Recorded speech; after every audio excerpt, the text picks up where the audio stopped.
Okay na ba? Isang oras na ako nakatayo dito para sa drawing na yun. Sandali po, malapit na po. Here. Ay, salamat. Oh! Pang-10 drawing mo na to sa akin. Pero hanggang ngayon, namamangha pa rin ako. Galing mo talaga, Mary. Kuha pa ako ng mga gamot mo. Diyan ka lang. We are all ready. Pinag-isipan at inipunan namin magpapamilya ito. Ready na kami sa mercy killing. Para kay Mary. Para di na rin siya mahirapan. Bukas sa mismong araw ng birthday niya. Teka, sandali. Mercy killing? Sa araw mismo ng birthday niya? Ako ang nag-alaga kay Mary. 1 taon mula nung na-admit siya dito. And I can tell that she's fighting. I know she's dying. Pero hindi makatarungan yung mercy killing, ma'am. Nurse, kalat na sa katawan ni Mary ang sakit niya. Huwag mo kaming pangunahan. Nurse ka lang. Ina ako. Here's your food, Mary. Nurse, you know what? Sa 1 taong pag-aalaga mo sa akin, ngayon lang kita nakitang nakasimangot tsaka malungkot. Hindi mo na ba ako gustong alagaan? Siya nga pala, birthday ko na bukas. Siguradong andito sina mami tsaka daddy. Pati na rin yung mga kapatid ko tsaka mga pinsan ko. Happy birthday, Mary! Nurse, andyan na po ba sina mami tsaka dad? Baka susunod sila. For now, enjoyin muna natin yung oras. Nurse, may I ask something? Is heaven real? So, bakit ayaw ng mga tao sa heaven? Since nakasulat sa Bible na sa langit wala ng hirap at sakit.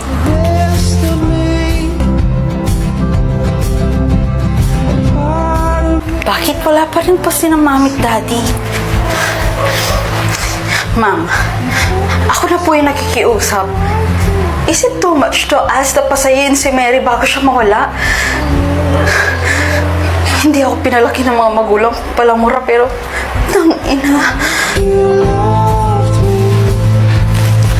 1 taon ko din inalagaan si Mary to at hindi ganun kadali sa akin.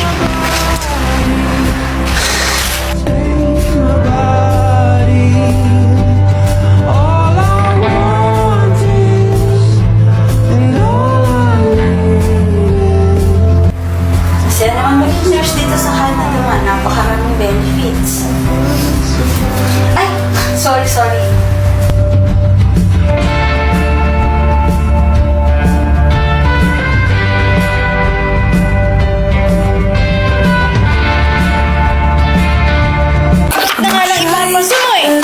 Anak naman!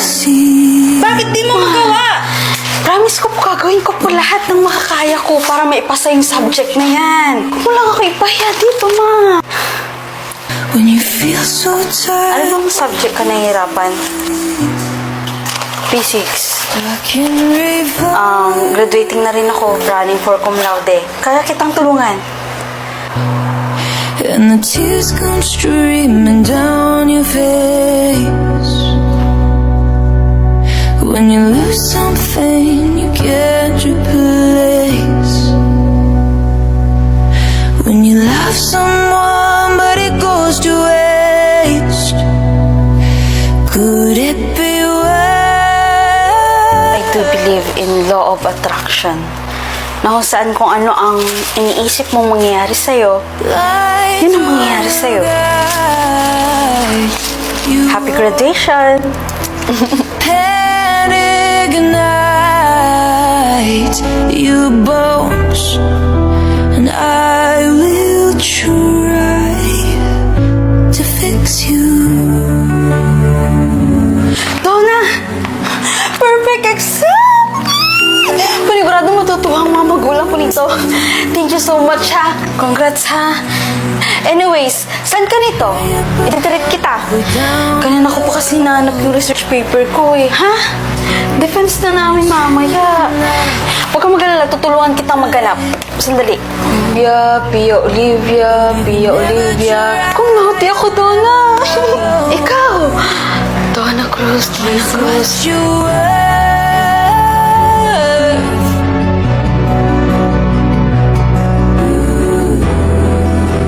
Lights will guide you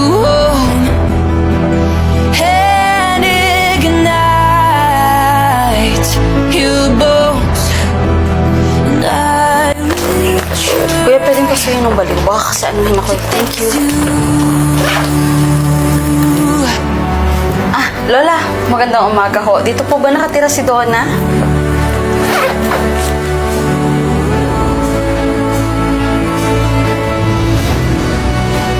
Tears stream Nasaan po siya ngayon la?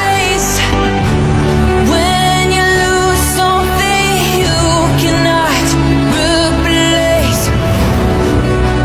Tears stream down your face and Oho ma'am, ito ho. tears stream. Napakainit talaga dito sa Pilipinas. Bro? Abay, sino ka? Si Ella po ito. Ako po yung binagsak niyo sa HRM dahil nakalimutan kong bigyan ng patatas yung niluto kong special. Alam mo, Ineng, ang pinapasa sa HRM, bukod sa magaling makipag-communica, dapat magaling din magluto. Hindi basta-basta ang HRM. The boy with the gold eyelashes always makes the Prof, dahil lang ba sa isang pagkakamali ko, Prof, kailangan kong pag-usahan ang future ko. Prof, parang ako na oh. Abay, wag tayo dito mag-usap. Meron akong alam na dinadayo at kilalang restaurant dito ngayon. Sa Elenitas Bowl? Yun, tama yun. Yun ang dapat mong tularan, yung may-ari nun. Libre ko na, Prof. Ipasa niyo lang ako. Wag na, wala ka pa namang trabaho. O, tingnan mo ito. Ang Elenitas Bowl. Pinakasikat at pinakamaayos na restaurant dito ngayon sa city natin. Malamang ang may-ari nito ay hindi pumapalpak tulad mo nung college. private eye, don't let them play. Good morning! Pasok tayo. Abay, kung naging magaling ka lang sana noon, siguro ay may ganito ka na rin. Oh, naku. Marami ka pang bigas na kakainin, Ella. Hindi tulad ni Rufa, yung kabatch mo, nag-graduate na cum laude. Abay, manager na ngayon sa isang restaurant. In a material world, and I am a material girl. Abay, hindi na yan pinupunasan. Napakalinis dito. O, tikman mo, kainin mo. Tingnan mo kung gaano kasarap yung recipe nila. In a material world, and I am a material Pag-bill out na tayo. Salamat po pala, Prof, ha. Hindi pa po kasi ako nanananghalian eh. Nakalimutan ko yung wallet ko. Abay, balikan na lang kita dito, ha. Hindi, Prof. Ako na pong bahala. Ako na pong babayad. Sigurado ka ba? May pera ka. Wala ka pang trabaho, ha. Missy, i-charge mo na lahat sa akin, ha? Thank you. Ba't kilala mo yung cashier nila? Prof, nakalimutan niyo na ko ata kung anong buong pangalan ko. Elenita Cristobal, tama ba? Oho, ano pong pangalan ng restaurant na to? Elenitas Bowl. So, pasado na ho ba ako sa inyo, Prof? everybody's living in a material world, and I Boss Police, patawag naman, no? Bawal. Baka makita tayo ni General. Tsaka kung gusto mong tumawag, may telepono sa loob. Sige na ho, Boss Police, please. Sandali lang, promise. Sandali lang po. O, ito. Bilisan mo, baka makita tayo ni General. Wait mo talaga. Hello, Nice. Happy birthday.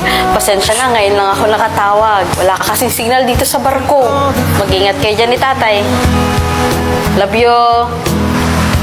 Salamat, boss, ha. Teka, ikaw si Annalyn, di ba? Yung nakataktang bitayin sa katapusan.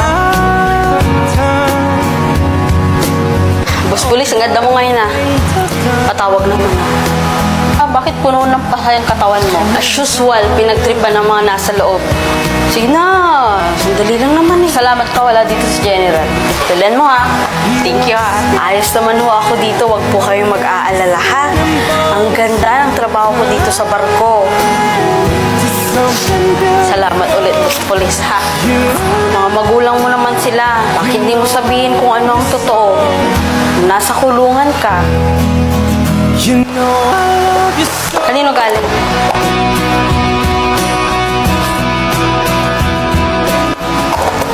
Salamat, ha. Sipag mo ngayon, ha. Kailangan ka, no? 4 na araw na lang, Boss Police. Ibibitay na ako. Pwede bang sa 4 na araw na yun, pagbigyan mo akong makausap si nanay? Your skin, oh yeah, your skin and bones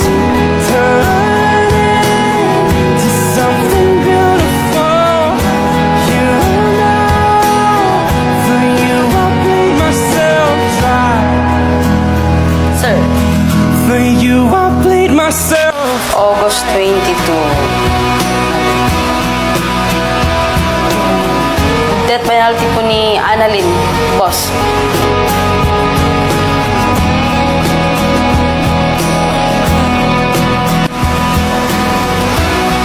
Death penalty. Look how they shine for you. Look how they shine for. Look how they shine for you.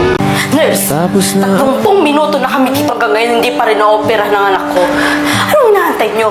Mamatay siya sa sakit bago kayo umaksyon? Kalma, misis. Kalma ho. Pasensya na ho, pero hindi po kami pwedeng mag-opera nang wala ang doktor. Hintayin na lang po natin si Doc May. Parating na po yun. Promise, tinawagan Eh, nasan ba namin. kasi yung ng Doc May na yan?